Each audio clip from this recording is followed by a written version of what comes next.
Mimi niko na imani ya kwamba Mungu akinijalia nitasimama kiti cha urais na Wakenya wataniunga mkono.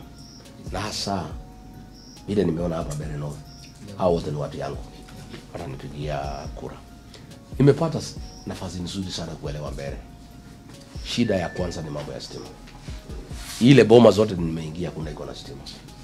Hii milioni 600 Kasongo amemwaga hapa. Tumefanya hesabu. Ili tosha kuwekea kila Mbeere stima. Kila mtu akuwe na stima yake kuliko kutumia pesa hapa kuhonga watu. Nasikia?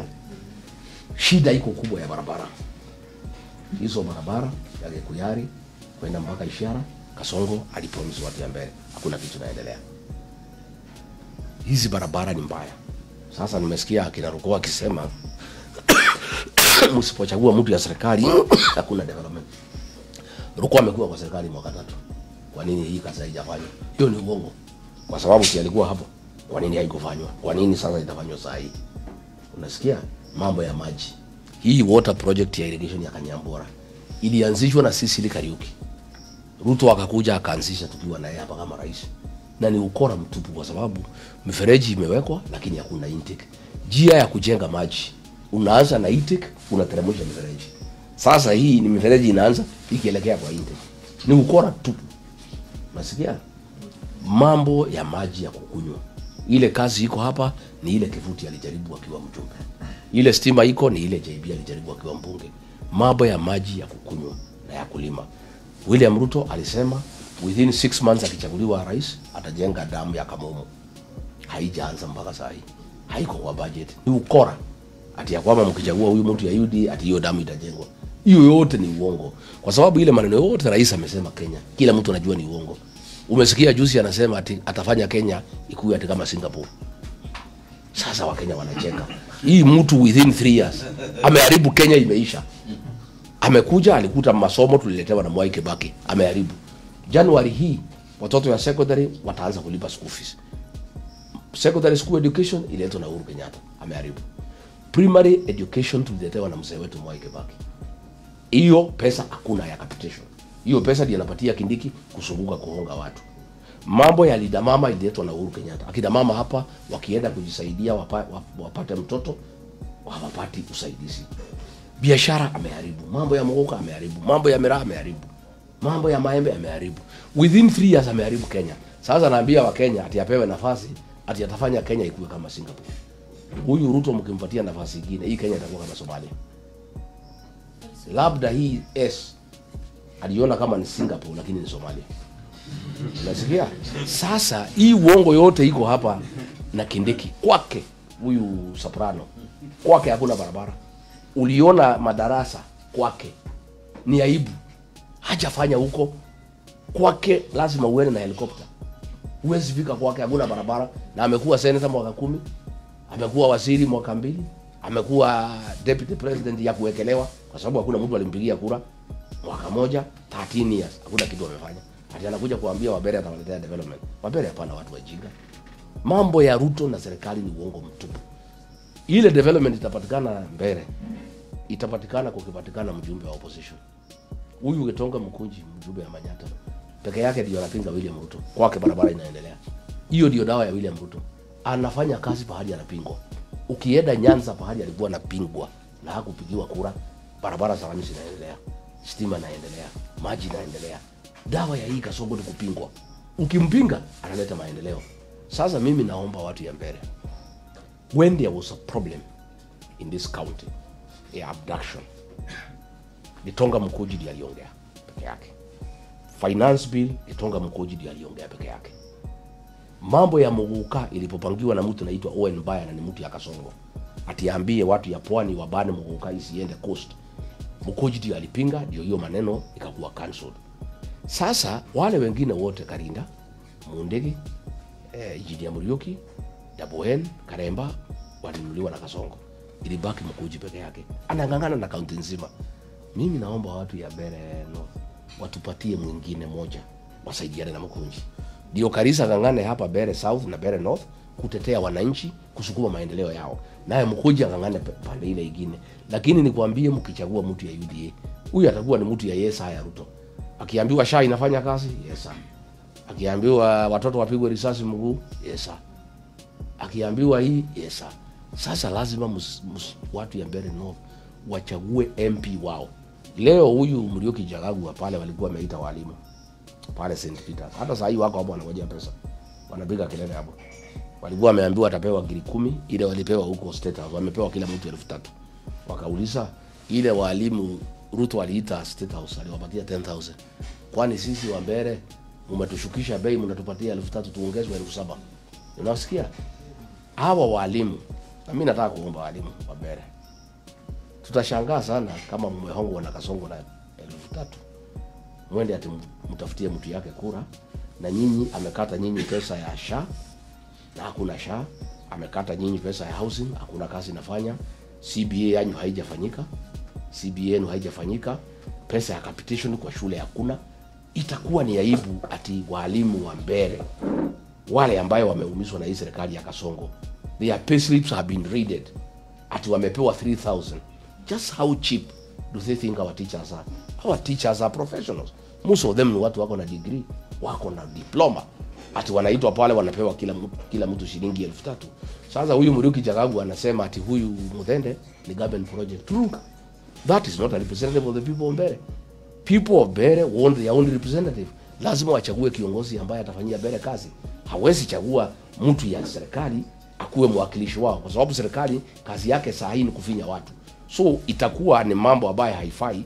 Serikali na kufinya, unaambiwa hii mtu ni project ya serikali, chagua ile mtu ya serikali ambaye inafinya wewe.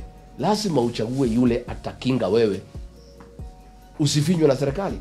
Na yule mtu atakinga wewe usifinywe na serikali ni huyu Karisa, kwa sababu hako na upinzani. Na upinzani kazi yake ni kupinga. Nikuulize leo mimi kama singetolewa kwa ofisi, kama ningekuwa niko na Kasongo, mzee Raila amepumzika, ambaye alikuwa anasaidia kupinga. Nani angekuwa akipinga ile maneno iko Kenya? Si tungekaliwa vibaya sana. We need strong opposition for good governance. We are asking the people of Mbeere North watusaidie pia sisi kwa upinzani, watafute candidate ambaye atatusaidia kutetea watu ya Mbeere North. In any case, huyu Karisa is not a newcomer. Nimeangalia CV yake, ako na diploma in community development, ako na degree in community development. He is proven and tested. Alichaguliwa mwaka 2013 Mumenji. When he came in, there were no roads. He opened up more than 50 kilometers of roads in Mumenji.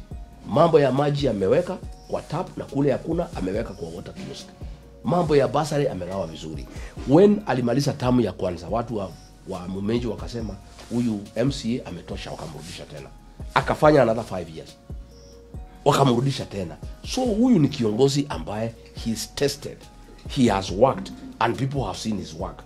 How do you leave somebody who is tested, uchague mtu hujui, ajulikani, kazi yake haijaonekana? Hakuna mtu anaweza sema alikuwa chairman wa kanisa fulani, alikuwa chairman wa shule fulani, alikuwa area assistant chief, alikuwa area manager, alikuwa MCA. Uongozi wake ni gani? How can the people of Mbeere North experiment on leadership? Ati mnataka mlete mtu mumjaribu. You don't know him, hamjaona kazi yake. You bring him to try him, ati kazi yake ya kwanza ya raia ati ni hii. Itakuwa ni makosa watu ya Mbeere North to experiment on leadership when there are so many problems in Mbeere zile nimeona. So mimi nauliza wakaaji wa Mbeere North kwa heshima, kwa kunyenyekea, mimi siwalazimishi. I am just saying as a leader from this region, in my view, this constituency will benefit greatly from the leadership of Newton Karisa. Mheshimiwa, kaa hapo bado kwa masuala ya maendeleo. Na wale wako TikTok unafikiria bado mna tap hapa TikTok kuna kuanga na kutap the screen. Maana ligi tap na mna hiyo wana tap tuko na ligi hapo kwa maendeleo. Tukiangalia vile wanasema nyinyi hakuna agenda mnauza, ni kutusiana, kutusi serikali, kutusi viongozi. Na hiyo umekaa siku kadhaa na Karisa unasikiza. Mko na agenda ya watu wa Mbeere ama vile tu wanasema? Sisi hakuna mtu tunatusi. Tukisema Ruto aliambia askari wapige watu mguu, hiyo ni matusi. Si alifanya? Tukisema ni mwizi, wamepora mali ya Kenya, wameleta hapa kuhonga watu ya Mbeere, hiyo bwana matusi. Tukisema huyu Soprano hakuchaguliwa na mtu yeyote, ni deputy president ya Badia, hakuna mtu tumetusi. Sisi tunaongea ukweli. Iko tofauti ya matusi na ukweli. Najua hii watu wataki ukweli. Sasa hawa watuambie, they don't tell us what they shall do. They have been in government for 3 years. Wasema wamefanya nini? Sisi tunauliza hawa, don't tell us what you'll do, tell us what you have done. You have done nothing. So don't cheat the people of Beret. Kuna kitu utafanya. Utafanya nini? Iko Vikiki imemwagwa hapa stima, vile limwagwa Kipipiri, hakuna stima imewekwa. Na inawekwa imeletwa kwa sababu ya siasa. Beret North and Beret South are one people. They are twins.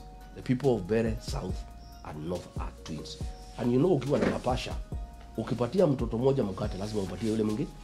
Why are they not giving hizo Vikingi kwa watu ya Beret South? Kama si kudanganya watu ya Beret North ndio wapige kura. Hii ni ile kuku ina tupiwa mahindi ndio ishikwe. If they were genuine about the development of this area, they would be having similar programs in Beret South, because Beret South and Beret North are twins. And you know the rule about twins, you can never separate them. When you give one, you must give the other. But hii inapeanwa hapa North na ni ya ukora, ni ya uongo. And nothing will happen. If Ruto alisema ataweka watu pesa kwa mfuko, instead ya kuweka akawatoa ile kidogo through taxation. Can you believe him? Can anybody believe anything William Ruto is people say? I mean, watu ya mbele wakiamini hiyo uongo, hata sisi tutashangaa, because those are lies. Ati can make Kenya Singapore. Na anaambia ati wabunge huko wanapiga makofi. Those are lies. Karisa anasema akiwa mbunge 1, kazi ya mbunge ni mambo 3: legislation, representation and oversight. Yeye amesema atarepresent watu ya mbele sawa sawa. Atahakikisha hakuna dhuluma kwa wambere. Hata kubalia Muguka iingiliwe. Muguka is a lifeline of the people of Beret North. That is a very important thing. It's more than anything else. Because watu ya mbele hatutakiwi tukiwapatia pesa. Wanatakiwa Muguka inuliwe vizuri, kila mtu afanye mambo yake. These are hard working people. If the prices of Muguka are good, watu ya mbele watajisimamia. Huyu Karis amesema his track record ya kupeana basari in Muminji is known. Amesema atapeana basari na Waragania bila mapendeleo. Hiyo amesema atafuatilia mambo ya stima. Pesa ya maendeleo haipeani na president, inakuwa allocated in bunge. Na ikiwa bunge huko mkali ndio utapewa pesa, ataenda kupigania mambo ya stima in bunge. Hii maneno ya Kamungu Dam ataenda kupiga kelele ndio ijengwe. Ruku akiwa MP haikujengwa because the mtu ya Yesa ni flower girl ya Kasongo. So yeye hawezi pigia Kasongo kelele. Yeye ni mtu ya kumuinamia na kumwambia Yesa. So tunataka mtu ya kumkondolea macho na kumwambia wewe Kasongo, uliahidi watu ya Beret North utajenga Kamungu. Iko wapi? Na itajengwa akipiga kelele. So we need a leader who can face the president and the government head on and demand development for the people of Beret, because the people of Beret are paying taxes. Na mtu asikuambie ati ya kwamba ati ukifanya ati mtu ya upinzani hakuna maendeleo. Mimi nataka niulize watu ya Beret. Hawa walikuwa wanachagua mtu ya KANU, watu ya Moi. Embu hii wakachagua Dwiga, wakachagua Kathangu, wakachagua nani na upinzani wakati ya Kibaki. Huko Embu kila pahali iko rami. Because hawa watu ya upinzani wana demand na wanapewa di wanyamaze. Hapa pahali mlikuwa mnachagua watu ya KANU hakuna kazi ilifanywa. Why is there no tarmac in Beret North and South? Because Moi was like Ruto. Mkichagua watu ya KANU anakupatia pesa ya kukula, unaenda nyumbani. Hakuna development. Na that's what he is doing here in Embu. Anapatia Karinda milioni 1 aenda kukula hii. Haulizi mambo ya Embu. Wewe Mundigi anapewa 300, Mundigi hataki pesa mingi, 300 unapewa. Naambiwa wewe Mundigi kwa sababu hujasoma sana, chukua hii 300. Nasikia huyu Engineer Murioki chukua hii. Why is development going on in Manyata? Because Mkoji hawezi pewa pesa. We want mtu hawezi pewa pesa na Ruto. Na there is no utachagua mtu ya Ruto and expect any results in Beret North. Because wale wako tayari hakuna kazi inaendelea. Lazima tuchague mtu ya kupigana na Ruto ndio maendeleo ipatikane. Na mimi nimekupatia example. Between 1992 to 2002 for 10 years, watu ya Embu, Manyata and Runyenjes walichagua watu ya upinzani. Na ndio kulipatikana maendeleo kila pahali. Ukienda kila pahali ni rami, maji. Hapa wakachagua watu ya KANU. hakuna kazi ilifanywa. Because lazima kuwe na mtu ako na ukali na ukakamavu to demand development for his people. Na ile leadership Kasongo amelete ni ile inaitwa praise and worship choir. Sasa hii praise and worship choir hapa Embu Kadida ndio naongoza. So do you want to kutafuta huyu Muthede ajoin hiyo choir ya kuibia Kasongo na kumuinamia na kumwambia vile yako mtu mzuri, or you want somebody ambaye atatetea watu ya Mbeere North? So it's a decision the people of Mbeere North will have to make. Mimi siwezi lazimisha.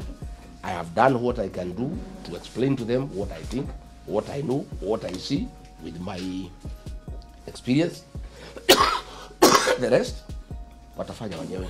Asante sana. Huyo ni Mheshimiwa Rigathi Gachagua aliyekuwa Deputy President wa Kenya. Sasa hivi yuko pale Mbeere ambapo amepiga kambi kumkampenia yule ambaye anawania kiti cha ubunge pale, ambapo ameweza kuwarai wananchi sana sana vijana majenzi waweze kumpigia kura yule atakayesimama na kiti cha DCP, ambapo amesema yale yote ambayo William Ruto amekuwa akiahidi hayo yote ni kelele tu. Alianza kuahidi kitambo na hakuna chochote amewahi kutekeleza yale yote aliyoahidi, akisema kwamba wale viongozi wote ambao wako karibu na William Samoei Ruto wote ni wafisadi na wafai nafasi katika uongozi. DP Gachagua aliyekuwa ameweza kuzungumza mambo mengi ambayo umeweza kuyasikiza hapo, akizungumza tu kuhusiana na mambo na Mbeere North, ambapo wengi wameweza kutazama kusikiza. Sasa imebakia tu wapiga kura ndio waweze kuamua ni nani watakayemchagua kuwa mbunge wa maeneo ya Mbeere. Sijui una maoni gani kuhusiana na alichosema Rigathi Gachagua? Umemsikiza pia akimuingilia DP Kindiki, ambapo ameweza kusema kwamba hadi nyumbani kwake DP Kindiki hakuna barabara inaenda kwake, lazima tu aende na ndege. Hebu niachie maoni yako, kama uko na maoni niachie maoni yako nisikie una maoni yapi kuhusiana na alichosema Rigathi Gachagua. Kama hujasubscribe na kuomba uweze kusubscribe, finya notification bell ndio wakati wote tunapata habari kama hizi unakuwa wa kwanza kuzipata. Hadi wakati mwingine, nakutakia usiku mwema.